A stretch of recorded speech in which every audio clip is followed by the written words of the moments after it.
Welcome back to the show. It's so fun to have you a part of this Greece series, this little pilgrimage I'm about to go on. I have not left yet, but I wanted to share in this episode what I wanted to discover. Why Greece? Why the Minoan civilization? And what were some of the key pinpoint places that I wanted to explore? Whether we do it or not will be determined, but I wanted to give you heads up so I could say the name, so I could explain the ancient history just a little bit on this episode because maybe this is calling to you. You never know. This could be calling to you. Let's dive right in. Welcome to the Danette May Show, where you'll receive profound breakthroughs, courage to break old patterns, and live into your soul's purpose. Each week, I will bring you epic guests and live coaching to remind you of your power. You have the ability to achieve extraordinary things, and the time to start is now. Hey love, Danette May here, and this series is personal. It's the messy, magical, and deeply sacred journey back to Greece. To me, this is not just the land or a vacation, but this was a soul call. This was me finding the wild feminine rising inside of me and sharing it with you. It's a story of breaking patterns, hearing spirit, and daring to say yes when it made no sense. If you've ever felt the pull to remember who you really are or to do something just radical or crazy, you're not alone. Let's walk this path together.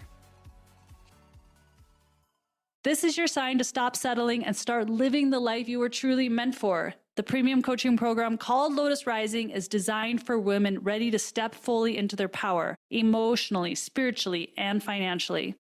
This is high-level mentorship, personalized tools, and soul-aligned support.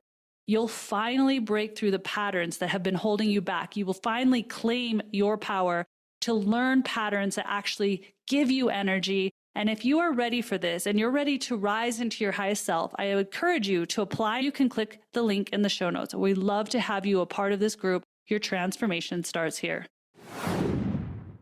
As you guys know, I'm super drawn to certain civilizations, in particular the Mayans, the Aztecs. Ever since I was a little girl, I would go to libraries. This is before the interwebs was created, and I would go to the library and I would look up ancient civilizations. And sometimes they weren't super ancient, but stuff that was going on in the early 1600s in different religions. I've been studying different religions. I've just been very interested in culture. I used to tell my parents when I was little that I was going to be an archaeologist. Find it very fascinating. This is my version of archaeology, I guess. It's just going into places and feeling them, learning about them, but feeling. I'm not necessarily digging up dirt and excavating these ancients, but I am feeling, I am going to museums. And for years and years, I've been intrigued with certain civilizations. One is the Mayans and the Aztecs, like I mentioned. Have really been studying them. I feel a huge connection. I'm definitely going to be doing a whole Guatemala all the way through Costa Rica up through Mexico tour one of my days. And the other civilization that I've always been fascinated about is the Minoans. Now I've discovered that it was ancient, even more ancient than ancient Egypt. I've been studying ancient Egypt now more recently, but I've always been curious about the ancient Greece stories, like the mythology that I would get told in school, actually. Some of it resonated with me, but I was more intrigued about the civilization like the Minoans that run from around 3000 to 5000 BC. And they really were flourishing more in the 2700s to 1400 BC. So I want to just share what I have discovered so far. If you are a nerd and love diving into certain civilizations, especially Cretan information, or because this is the main island that a lot of the sites were discovered on, which they're all over the Grecian islands, to be honest. Delos being the most sacred of all the islands, which is off of Mykonos, which I have not gone to yet. It is a place I will go, maybe bringing some women with me because it holds the most sacred energy. The ancient Greeks knew this. A lot of the ancient artifacts were found there, and this is where the high priestesses were. So they, like I said, they revered women. In the ancient civilizations, women were highly revered, even down to more ancient Greece, where Athena was known and prized, and also they built statues. This was more in the AD era. Women were highly revered for their mystic and abilities, their wisdom, the oracles, all of that. They really relied on them to survive. what their wisdom was saying. And so there's a whole other echelon of talking about that, which a lot happened over on the main island by Athens. There's caves, there's all sorts of information, and there's great books. And in particular, I can't remember the name of this book, but I did get it. I did start reading it, which was really fascinating about the power of women and the truth around women and their power. So maybe I'll get to that. I'll remember, but I want to share with you why Crete. So ancient Crete was the home of the Minoan civilization and is one of the earliest and most advanced civilizations in Europe. Now that's big, right? Because there were a lot of civilizations that came in and then crumbled, which every massive empire eventually crumbles, but they flourished, like I mentioned earlier, about 2700 BC, but they date back to 3000 to 5000 BC. And they were known for their sophisticated palaces like Knossos and Fiestos, which Fiestos is where that Fiestos disc is, and Zakros. And they developed a strong maritime empire and left behind impressive architecture and art. They were known for, I actually believe there's a lot of astrology connection there, obviously artists, and potentially the first written language that we know that came from this Fiestos disc that they talk about. So I was curious about going to the Knossos Palace, which is outside of Heraklion, which is the main city you typically fly into, so it's not very far. And I want to check out the Queen's Bath in that Minoan palace. Now, it's not, like I said, it's near Heraklion, so it's not very far. And they've uncovered vases and paintings, like vibrant painting in ancient Egypt. There was another piece on the land that I'm very interested in, is the Samaria Gorge, which is pretty much the Grand Canyon of Crete. Beautiful. You can do a full day hike, get dropped off at a certain location, and then go to the bottom of it. And that just looks stunning. I have a feeling because of the earthquakes going on, I may not be able to do it, but I'm bringing my hiking shoes. I'm bringing my backpack just in case. So women in Greece, I want to get back to that. The concept of the priestess queen was really prevalent, and that highlights the important role that women played in the religious and political sphere. They were in the political sphere. They handled money. They handled the religious things. They were the healers. And while there's no direct term for priestess queen, archaeological evidence and the predominant representation of female figures suggest a significant role for women in religious rituals and possibly government, according to research on the Minoan civilization.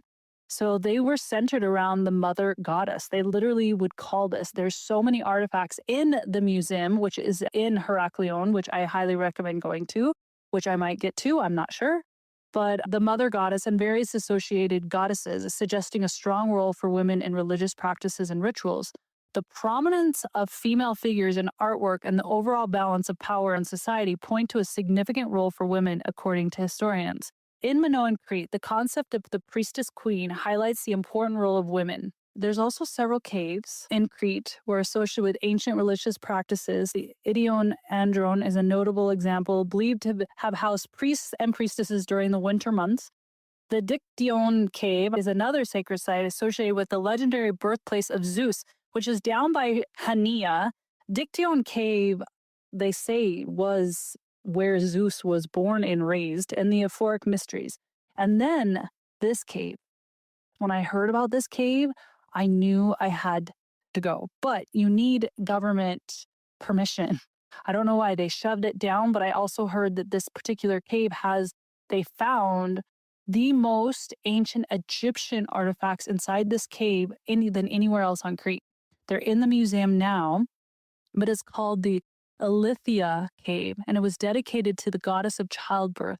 Alethea may have housed priestesses or guards, and they would honor the womb, honor women, honor the birth process, and the bringing of new children into existence. But this cave is considered one of the most sacred, and hence the government has locked it up.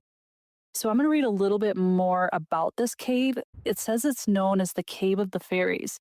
Alethea Cave had been named after a mythological goddess who was said to protect pregnant women and help them to have a painless delivery with no complications. According to Homer, Hera gave birth to the goddess Alethea inside the very cave, which was the most important worship place dedicated to this goddess throughout the Minoan, Hellenic, and Roman times, and even early Christian times. Its international prominence is also revealed by the large number of Egyptian items found on site. It was the greatest collection ever discovered in Crete. So the cave extends for over 64 meters and has an entrance on the east side. Once inside, you can see this rectangular anteroom and a rectangular sort of altar surrounded by cylindrical stalagmites. An interesting detail about this cave is that some of the stalactite and stalagmite formations inside are thought to look like standing female forms, which is why it probably gained such significance. That you can find all of that in the museum, what they found in there.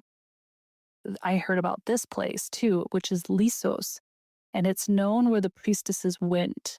It's an island off of Crete, which I would love to go to see Lissos too. So these are some of the main things I want to go see. I want to see the Knossos Palace. I want to see this ancient, actually a historical landmark. It's the most ancient, most revered olive tree. And there's the most oldest olive tree farm there that I guess the olive trees are just stunning and it's so beautiful. And another thing that they have is this one area in Crete where the winds blew the seeds from Africa.